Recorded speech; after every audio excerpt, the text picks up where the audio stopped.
अस्सलाम वालेकुम नाजरीन, आज टाइम क्रिकेट में आप सब लोगों को खुश आमदीद। कल का पहला मैच कोयटा ग्लैडिएटर्स और कराची किंग्स के दरमियान रावलपिंडी स्टेडियम में खेला गया, जो जीत कर कराची किंग्स ने अपने प्लेऑफ में क्वालिफाई करने की उम्मीदें वापस जगा ली हैं।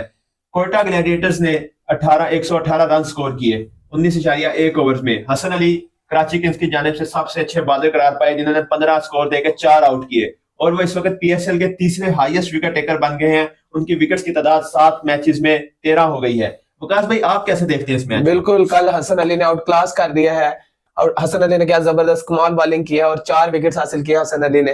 अगर देखें हम उसके साथ साथ जाहिद महमूद, तबरेज शम्सी इतने एक्सपीरियंस होने के बावजूद अच्छी बॉलिंग नहीं कर पा रहे थे, लेकिन वहीं पे जाहिद महमूद ने 27 रन देके 25 रन देके 2 खिलाड़ियों को पवेलियन भेजा। अगर आप उनकी बॉलिंग देखें तो पिंडी जैसी विकेट पे बहुत अच्छी बॉलिंग है। जैन, आप इस बॉलिंग को कैसा देखते हैं? देखिए, बेहतरीन बॉलिंग और टू द फील्ड बॉलिंग कर रहे थे। जिस साइड पे फील्डिंग ली उसी साइड पे बॉलिंग कर रहे थे। मतलब ऑफ साइड पे फील्डिंग, अगर बाउंड्री लेग साइड पे छोटी थी तो ऑफ साइड पे बॉलिंग कर रहे थे, वहां ट्रैप कर रहे थे और वहीं पे ट्रैप भी किया। और हसन अली की बात करें तो उन्होंने भी ख्वाजा नाफी को इसी तरह ट्रैप किया। बाउंड्री लेग साइड पे बड़ी थी, सारे लेग साइड के फील्डर बाहर ली और short pitch bowling leg side पे कर रहे थे। वहीं पे वो फंसे और बेहतरीन पेस का वेरिएशन कर रहे थे। जाहिद महमूद कामयाब भी ज्यादा इस वजह से हो क्योंकि पाकिस्तान में खेलने का काफी तजर्बा है और स्लो बॉल बहुत अच्छी यूज कर रहे थे और टू द फील्डिंग बॉलिंग की। और यही मेरे ख्याल में सबसे बड़ी कल नजर आई बॉलिंग में उनकी कराची के। जो कराची का सबसे पहला ब्रेक थ्रू था वो ब्लेसिंग मुजरबानी ने दिया रॉय को आउट करके। रॉय को उन्होंने मुकम्मल एक सेटअप करके फंसाया। रॉय उनको यानी कि बाहर निकल के मारना चाह रहे थे, लेकिन ब्लेसिंग मुजरबानी ने अपने कद का इस्तेमाल किया और एक्स्ट्रा बोन्स का इस्तेमाल किया। एक्स्ट्रा बोन्स लिया पिच से और वो क्या है, थर्ड मैन में हो गया। और वहीं से शायद जो है उनके ओपनर जैसे ही फ्लॉप हुए तो कोयटा के यानी कि कोई आसान खता हो गया, तो पता ही नहीं था करना क्या है। ब्लेसिंग मुजरबानी ने अपने पहले ओवर की पहली बॉल पर ही आउट कर दिया जैसन रॉय को। अनप्रेडिक्टेबल बाउंस हुआ जिस वजह से कैच आउट हो गए जैसन रॉय। देखिए नाजरीन, कि कोयटा जैसी टीम जिसे हम वेल बैलेंस समझते थे, वो ओपनर्स के फ्लॉप होने के बाद किस तरह पिटी है। हर मैच में उनके ओपनर्स में से या साउथस्किल या रॉय स्कोर कर देते थे। जैसे ही उनके ओपनर्स ने स्कोर नहीं किया तो उनका मिडिल ऑर्डर और लोअर मिडिल ऑर्डर पे बुरी तरह पिटा है। जैन, आप क्या कहते हैं इस पर? ये तो हम शुरू से बात कर रहे हैं कि इनका मिडिल ऑर्डर बिल्कुल फ्लॉप है और टॉप से जब रन करते हैं तो तभी रन इनके हुए हैं। कल भी साउथस्किल ने 33 रन किए और रॉय ने 15 रन किए। उसके बाद आप देख रहे हैं बिल्कुल भी रोसो भी नहीं उस तरह रन कर सके। चलो, उनका एक बैड डे था, सरफराज अहमद फिर रन आउट हुए, लेकिन उनके सरफराज अहमद के लिए मेरे ख्याल में गलती भी उन्हीं की थी रन आउट जो हुए, लेकिन उनके लिए एक अच्छा पॉजिटिव मेरे जो वहां पे देखा कि उन्होंने अपने आप को सेक्रीफाइस किया। ये बहुत अच्छी चीज थी कि जब आपको पता है कि दूसरे बैट्समैन फॉर्म में और अच्छा खेल रहे हैं तो आप बड़े प्लेयर के लिए आपको हमेशा सेक्रीफाइस करना चाहिए। ये बेहतरीन काम किया सरफराज ने। बिल्कुल ऐसा ही है। मेरे ख्याल में कोयटा ग्लैडिएटर्स मुश्किलात का शिकार होगी आगे जाके भी, क्योंकि ओपनर्स हम वैसे जैसे बात रोज हम करते हैं वीडियोस में कि इनके ओपनर्स ही अभी तक इन्हें जितवाते आ रहे हैं। कल भी उन्होंने स्कोर किया 33 को। और वही चीज हमने देखी लोअर ऑर्डर। फिर जैसे हम इनकी टेल की बात कर रहे हैं, बिल्कुल भी रन नहीं कर सके। और मोहम्मद आमिर जिन्होंने 2 चौके भी लगाए थे उस दिन आगे क्रूशियल मोमेंट पे, लेकिन वो उन्होंने भी विकेट अपनी गवाई। आप रन कर लें, थोड़े से ऐड कर लें, एंड पे जाके हिटिंग कर लें। आपको पता है कि नीचे बिल्कुल भी कोई खेलने वाला नहीं है। उन्होंने भी एक बड़ी बुरी शॉट खेली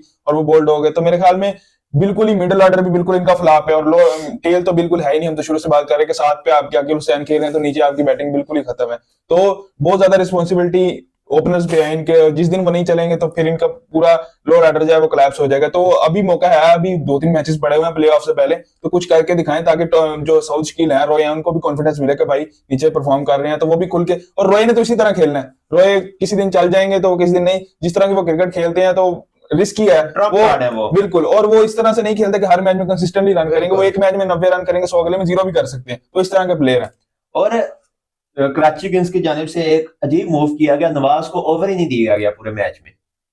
उसके बारे में विकास साहब क्या कहते हैं? कल मेरे ख्याल में बॉल बल्ले पर इतना अच्छा तरीके से आ नहीं रहा था, इसलिए उन्होंने हसन अली से ज्यादा कोशिश की कि हसन अली को और फास्ट बॉलर्स को यूज किया जाए। मुजरबानी को यूज किया और जाहिद महमूद अच्छे तरीके से। देखिए, उन्होंने मलिक से भी 4 ओवर करवा दिए। मलिक अच्छी बॉलिंग कर रहे थे, शायद अच्छी बॉलिंग तो कर रहे थे, लेकिन वहां पे एक आधा ओवर नवाज से भी करवा देते। जहां साहब ने बहती गंगा में हाथ धो लिया, नवाज भी एक आधी विकेट ले जाते। लेकिन जब मेरे ख्याल में बेहतरीन डिसीजन था क्योंकि मलिक शुरू से बैटिंग हम उनकी बात कर रहे थे कि बैटिंग वो नहीं कर रहे, लेकिन वो बॉलिंग हम शुरू से देख रहे हैं कि पीएसएल के जब तेज बॉलें आ रही थी वो बैट मतलब बैट पर हर मैच में किसी एक मैच में भी मलिक को मारनी पड़ी। अगर विकेट्स नहीं मिले तो बहुत इकोनॉमिकल स्पेल है सारे मलिक के जितने मैचेस में बॉलिंग की है। और उसके बाद अगर नाज़रीन हम बात करें कोयटा की बॉलिंग की, तो आमिर को 2 ओवर्स में 23 स्कोर लगा और 1 विकेट ले सके आमिर। उनका जो दूसरा ओवर था वो काफी एक्सपेंसिव एक तरह से साबित हुआ, क्योंकि आप 118 रन आपने बोर्ड पे किए हुए हैं, लेकिन और आप ऐसी लूज बॉल्स दे रहे हैं बैट्समैन को मारने के लिए। स्पिनर्स जो थे उनके वो तकरीबन अच्छी बॉलिंग कर गए। इब्रार अहमद ने 24 स्कोर देके 1 विकेट ली, अकील हुसैन ने 24 स्कोर देके 1 विकेट ली, और उस्मान तारिक ने 3 ओवर में 23 स्कोर खाया। लेकिन आमिर और हुसनैन जो थे इनकी थोड़ी बॉलिंग डगमगाई है। लेकिन मोहम्मद आमिर ने अपने पहले ओवर में स्टार्ट बेहतरीन दिया, पहले ही ओवर में आउट कर दिया, पहले मतलब अपने ओवर बिल्कुल, पहले शान ओवर में मसूद विकेट तो- हासिल किया। शान मसूद की विकेट तो गिफ्टेड विकेट है, जो लेकिन मर्जी ले ले। लेकिन इस पिच पर 118 स्कोर बहुत कम स्कोर था, जिसे और मेरे ख्याल आसानी से में चेज कर आमिर लिया। ने जो बिल्कुल एक दो लूज बॉल भी किया, मगर उससे ज्यादा मैं कॉन्फिडेंस देख रहा था कि विंस जो है मतलब उनको लगा कि यही मौका है कि हमने बहुत थोड़े रन बोर्ड पे हैं, वो थोड़ा चेज कर रहे हैं, इजी चीज है, तो वो पहले से ही प्लान करके आए होते कि अटैक करना है और अटैक करके खेलना है, क्योंकि वो भी विंस भी आउट ऑफ फॉर्म है, तो उन्होंने भी सोचा कि यही मौका रन करने का। पब्लिक उन्होंने चार्ज किया, वो बिल्कुल ब्लाइंड बैटिंग कर रहे थे, मतलब रोकने वाला उनका मूड ही नहीं था, और जब थोड़े रन चेज करने होते हैं तो बैट्समैन का जिगरा बिल्कुल, अगर एक ओवर भी कोई अच्छा लग जाए तो हाथ से गेम निकल जाती है अगली टीम। रदरफोर्ड ने विंस का कैच भी छोड़ा कल। कोयटा की अगर फील्डिंग की बात करें, आमिर ने थर्ड मैच पे चौका छोड़ दिया, तो ये थोड़ी चीजें कोयटा को अपनी फील्डिंग में भी देखनी चाहिए कि इतना इंपॉर्टेंट, यानी कि स्कोर एक स्कोर जहां पे इंपॉर्टेंट था वहां आप थर्ड मैच पे सिंगल की जगह चौका दे रहे हैं, आप कैच छोड़ रहे हैं, तो इस तरह दूसरी टीम पे से प्रेशर रिलीज हो जाता है। और अगर यानी कि कराची की बैटिंग की बात करें तो टीम साइफर्ट जो है उन्होंने 31 बॉलों पे 49 रन की इनिंग खेली, और जेम्स विंस ने उनका साथ दिया, 27 बनाए, और उसके साथ साथ मलिक ने भी 27 स्कोर किया। और जो हम पहले बात कर रहे थे कि वो बढ़ के छक्का मारते हैं आउट हो जाते हैं, लेकिन कल उन्होंने 2 दफा बढ़ के छक्का मारा और पूरा छक्का गया है। कल तो वैसे इनका एक दिल बड़ा हुआ था, क्योंकि टारगेट ही बहुत कम था, 118 स्कोर का टारगेट था, तो आराम से खेल रहे थे, और साइफर्ट फॉर्म में आ गए हैं, तो ये बहुत बड़ा अच्छा प्लस पॉइंट है कराची के लिए। और एन बिशप कल बात कर रहे थे कि जब वो बैटिंग करते हैं तो उनके बैटिंग में जो है ब्रेंडन मैकलम का शेड नजर आता है, और वही मैंने देखा बिल्कुल उसी स्टाइल से, मतलब स्टाइल उनका बिल्कुल काफी हद तक ब्रेंडन मैकलम निकल कर फास्ट बॉलर्स को लगा रहे होते हैं शॉट्स। तो ये बहुत अच्छा पॉइंट है कराची के लिए कि मतलब क्योंकि अहम मैचेस आ रहे हैं, अहम मैचेस में कराची के लिए अब प्लेऑफ में क्वालिफाई करना आसान हो गया है, क्योंकि नाज़रीन इस्लामाबाद यूनाइटेड भी अपना मैच हार चुकी है। अगर हम बात करें दूसरे मैच की, तो लाहौर कलंदर इस्लामाबाद का मैच जो थ्रिलर हुआ है, जो मजेदार मैच था, वो उसमें लाहौर कलंदर्स ने 162 रन स्कोर किए, जबकि इस्लामाबाद यूनाइटेड 145 रन से बना सकी और ऑल टीम आउट हो गई। तो वो बहुत मजे का मैच था, यानी कि जब तक 10वां खिलाड़ी आउट नहीं हुआ वो ऐसे ही लग रहा था कि मैच कभी इस तरफ जा रहा है कभी उस तरफ जा रहा है। तो आप उस मैच को बिल्कुल फाइनली लाहौर कलंदर्स ने पहली जीत हासिल की है और 2 पॉइंट्स अपने हासिल किए हैं इस टूर्नामेंट में, पहली मर्तबा वो जीते हैं। लेकिन कल जो फहीम अशरफ ने एक ब्लंडर किया लास्ट में आके, हमने देखा बड़ी जबरदस्त फॉर्म में लग रहे थे, कल मैच एक दफा निकाल के ले गए थे, 9 बॉल पे 10 बॉल पे 18 स्कोर रहता था, लेकिन उधर एक ब्लंडर किया, तीसरी बॉल पर ही उन्होंने सिंगल ले लिया, 2 चौके लगाने के बाद, एक छक्का लगाया था शायद और 2 चौके लगा दिए थे, उसके बाद उन्होंने सिंगल ले लिया।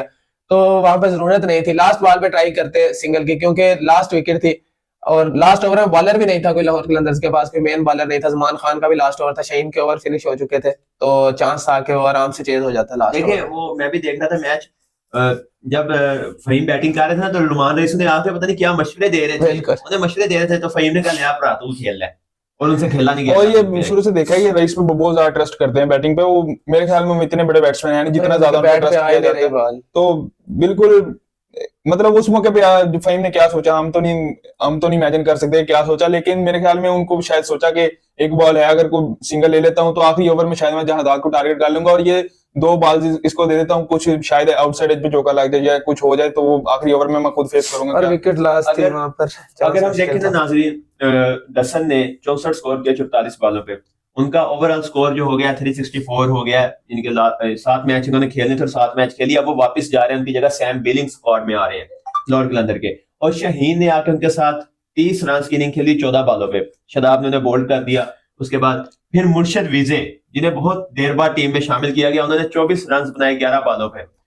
वकास आप कैसे देखते हैं मुर्शद को वापस लेके आया टीम में? मैं तो स्टार्ट से ही कह रहा था कि कार्लोस ब्रैथवेट से आपने बॉलिंग नहीं करवानी, उनको बैटिंग पे टाइम से नहीं भेजना, तो डेविड विजय एक बेस्ट चॉइस थी, क्योंकि आपने अगर उनको रिटेन किया है रखा है टीम में तो चाहिए था कि उनको ही चांस देना चाहिए।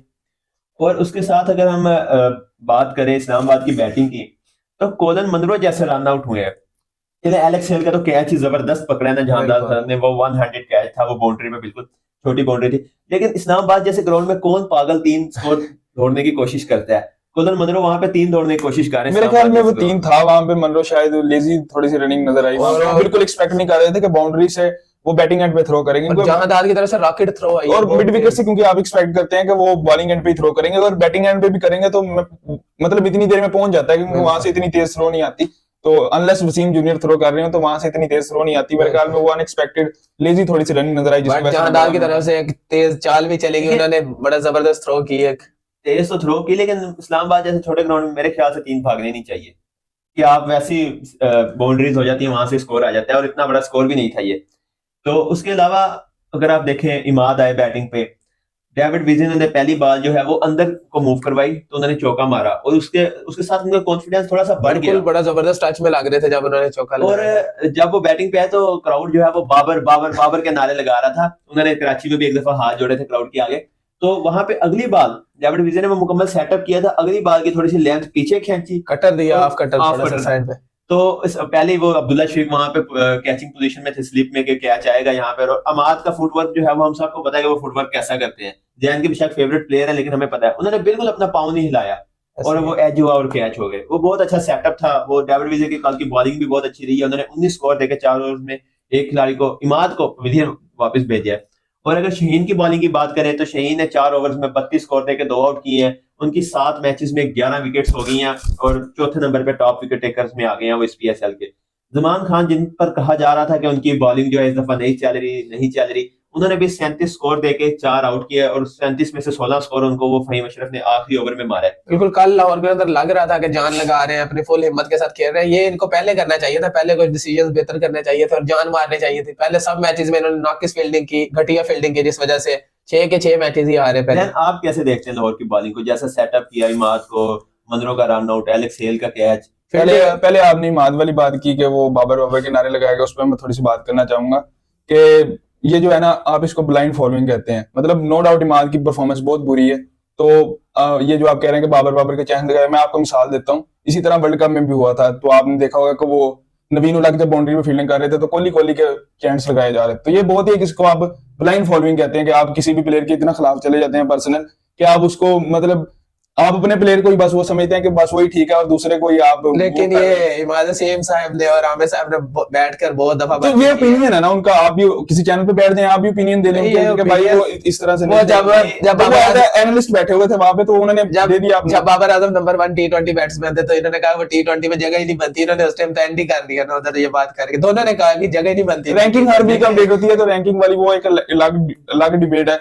मैं तो वैसे वो बात कर रहा हूँ कि मैंने तो मिसाल भी दिया कि वर्ल्ड कप में भी ऐसा हुआ। बिल्कुल ऐसा करना नहीं चाहिए। ये बहुत घटिया, बिल्कुल इससे प्रेशर बनता है बैट्समैन पे भी और मतलब प्लेयर पे प्रेशर बनता है, जिस तरह ये इमाद को छेड़ रहे थे। और इंतहाई घटिया हरकत है क्राउड की। बाबर बाबर बाबर, क्या बाबर बाबर, मुकम्मल नाम लो, बाबर आजम बाबर आजम बाबर आजम। और इंतहाई घटिया हरकत क्राउड की।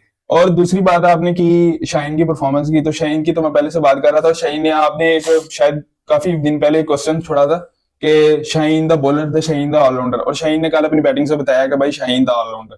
तो आपको भी उन्होंने जवाब दिया, तो आप उस पे क्या कहना चाहेंगे? मैं तो कहूंगा उस पे कि मैं फिर भी अपनी बात पे कायम हूँ। बिल्कुल। कल भी जब हम वहां मौजूद थे तो आपको किसी शख्स ने ये कहा था, हमारे किसी फैन ने आपसे ये बात की थी कि इसे बॉलर बन के रहना चाहिए, इंटरनेशनल में ऐसे ये बॉलर्स नहीं खेलने। बिल्कुल मोहसिन भाई, बॉलिंग इनका इफेक्ट पड़ रहा है बॉलिंग पे। आपने देखा होगा डेथ ओवर्स तो बहुत ही नाकिस कर रहे हैं शेन अफरीदी। कल नसीम शाह से उन्होंने 2 छक्के खाए हैं, अजीब किस्म के छक्के खाए हैं। डेथ में तो अगर कोई बैट्समैन आ जाए तो 3 पर मैच में आपको शाहीन ही वापस लेके आए। आप बिल्कुल, मैच खत्म हो चुका था, 7 ओवर में आपके 31 रन से 3 आउट थे। तो मेरे ख्याल में अगर वहां पे शाहीन ना आते या कोई भी आता, तो मेरे ख्याल में जिस तरह की कलंदरी सीजन में बैटिंग कर रहे थे 120 रन भी ना होते। और वही था जो शाहीन ने आगे स्पिनर्स को चार्ज किया, स्पिनर को पूरा तौर पे आगा को छक्का लगाया, दूसरा 3 छक्के लगाए, तो वहां से मोमेंटम जो है वो बिल्कुल लाहौर की तरफ शिफ्ट हुआ। लाहौर वहां से गेम में वापस आया 3-4 ओवर्स में।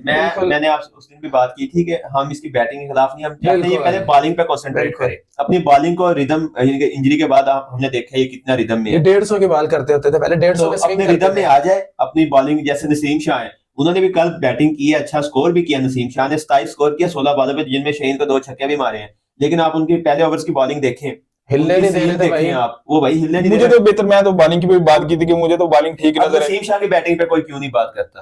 क्योंकि वो अपनी बॉलिंग बहुत अच्छे तरीके से, उनका जो बॉलिंग वाला फर्ज है वो अदा कर रहे हैं। तो ऐसी शहीन अगर अपना बॉलिंग वाला फर्ज अदा करेंगे, हमारी तरफ से आकर बेशक ओपनर आ जाए, बिल्कुल ओपनर आ जाए, 6 छक्के मारे, बिल्कुल हम नहीं कुछ। तो शाहीन बॉलिंग ठीक ही कर रहे हैं। मुझे तो कल भी विकेट्स लिए, तो फिर आप, मुझे नहीं समझ आ रहा आप क्या चाहते हैं उनसे, चाहते क्या है उनकी बॉलिंग से, आप और ज्यादा क्या चाहते हैं? प्राइम शहीन था, बिल्कुल बहुत डिफरेंस है, बहुत ज्यादा डिफरेंस है अभी।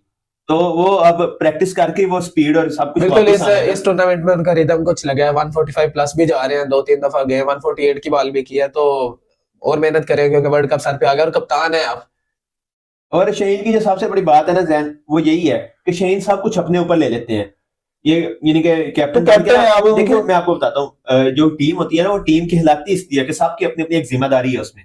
ठीक है, आपने ये नहीं करना कि मैं कैप्टन हूं तो मैं अब हम यूट्यूब चैनल बना के बैठ जाएंगे, मैं उसका एडिटर हूं, मैं उस पर बात करूंगा, मैं ये ऐसा ही अपलोड है, करूंगा, तो इस तरह तो नहीं ना होता। हर किसी की टीम अपनी वर्क ड्यूटी होता होती है, है। टीम वर्क होती है। देखिए दो चीजें होती हैं, शेन को अपनी टीम पे भरोसा बिल्कुल करना बिल्कुल चाहिए। बिल्कुल, एक कॉन्फिडेंस होता है और दूसरा आपकी सेक्रीफाइस होती है कि मतलब आपने देखना है कि मेरे से अगर कोई अच्छा खेल रहा है तो मैं उसको ऊपर भेजूं, ठीक है, ये भी बात आपकी ठीक है, लेकिन एक कॉन्फिडेंस भी होता है कि भाई मैं ठीक खेल रहा हूँ। आप ये नहीं करते कि भाई आप कैप्टन बन गए, जैसे सरफराज अहमद थे, आप 8वें नंबर पे आ रहे थे, 9वें नंबर पे आ रहे थे, हसन अली को आप भेज रहे थे, आपको कॉन्फिडेंस ही नहीं कि भाई मैं कहता हूं फिर आप कैप्टन किस लिए हैं। ये दो चीजें हैं, एक होता है ओवर कॉन्फिडेंस और दूसरा होता है कि भाई आप बिल्कुल ही अपने आप को बहुत ज्यादा लो समझ लेते हैं कि मैं कुछ कर ही नहीं सकता, वो भी अच्छा है वो भी अच्छा है। तो ये इन दोनों चीजों को बैलेंस करना बहुत बिल्कुल ऐसा जरूरी ही है। ये तो अच्छी चीज है कि बैटिंग अच्छी कर रहे हैं, पर हमारी दुआ है कि अल्लाह पाक दोबारा बॉलिंग उनकी में, बॉलिंग हाँ वापस आए, बॉलिंग में रिदम है वो क्योंकि स्टार्ट में अच्छी कर रहे हैं बॉलिंग है, लेकिन उस तरह का थोड़ा सा एक फर्क लग रहा है, डेथ ओवर्स में भी प्रॉब्लम्स नजर आ रही देखिए है। अगर आप किसी से भी पूछेंगे ना कि उनका फर्स्ट चॉइस बॉलर कौन होगा वर्ल्ड कप में, तो आपको 100 में से 90% लोग नसीम शाह कहेंगे।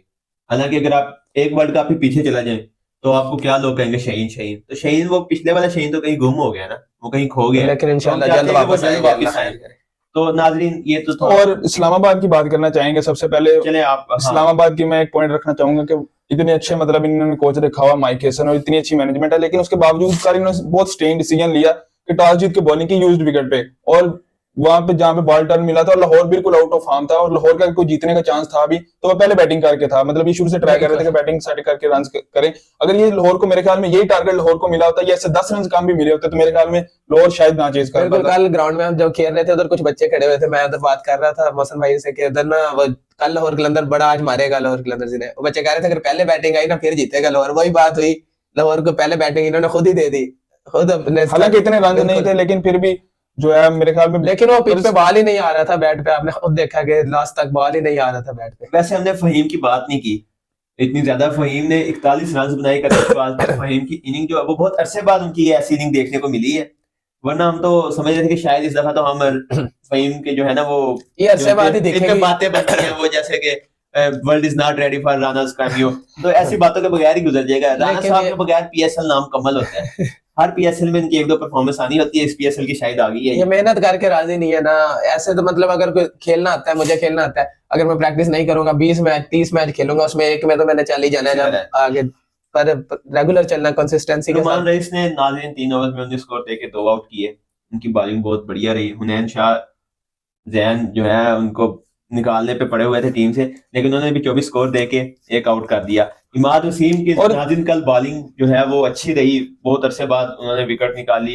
इनके विकेट तो पहले भी दे रहे थे, लेकिन वो अच्छा उनका कॉन्फिडेंस जो था देखने को मिला। 24 स्कोर दिए 3 ओवर में और 1 आउट किया। तो जैन आप कैसे देखते हैं इस्लामाबाद की बॉलिंग को?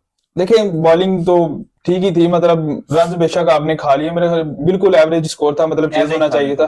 तो बॉलिंग में इतने ज्यादा मुझे नजर नहीं आया, लेकिन बैटिंग में आज जॉर्डन कॉक्स है, मुझे समझ नहीं आ रहा उनका क्या रोल है। और शुरू से हम बात करें कि उनको पिक क्यों किया था इस्लामाबाद ने, ना वो लाहौर वाली बिल्कुल ना बैटिंग कर रहे हैं मिडिल ऑर्डर में, अजीब से आउट हुए कल, आपने बिल्कुल देखा स्लो कर देते हैं इनिंग को। अगर मतलब पहले से मोमेंटम मिला भी हो तो फिर भी स्लो कर देते हैं। तो मेरे ख्याल में इनको देखना चाहिए, कासिम अकरम को खिला रहे, वो बॉलिंग में ऑप्शन भी देंगे। इमाद वसीम हर मैच में मतलब कभी 4 ओवर करते हैं, कभी पहले ओवर में 15-20 रन खा लेते हैं, तो फिर आप उनको ओवर ही नहीं देते। तो कासिम अकरम को खिला लें, शायद वो बेहतर बॉलिंग कर जाए। शाहब खान है वो खिला लें, तो वो भी ऑलराउंडर है। तो मेरे ख्याल में अगर इस तरह के शुरू से हम बात करें, अगर इस तरह के फॉरेन प्लेयर है तो भाई ना रखें, आप फॉरेन प्लेयर आप लोकल ही खिला लें।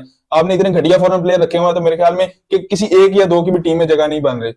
और उसके बाद इस्लामाबाद के लिए पॉजिटिव पॉइंट और पाकिस्तान के लिए भी पॉजिटिव पॉइंट ये है कि आजम खान जो है उन्होंने स्कोर किया 29-19 बॉल्स पे। पिछले मैच में भी उन्होंने 14 बॉल्स पे 29 किया था। यानी कि जो हम उनसे एक्सपेक्ट कर रहे हैं ना कि वो तेज आगे अपने थोड़े रन करें, लेकिन तेज करें। बिल्कुल, मैच में उन्होंने जिंदा किया दोबारा इस्लामाबाद को, 38 पे 6 आउट हो चुके थे। तो और आपको बताता चलूं कि ये पहली दफा पीएसएल में हुआ है कि पावर प्ले में 5 विकेट्स गिर गई हो, जो कल हुआ है। इससे पहले ये 5 विकेट्स थोड़े स्कोर पे गिरी हैं, लेकिन वो पावर प्ले में नहीं गिरी, तो पावर प्ले के बाहर गिरी हैं।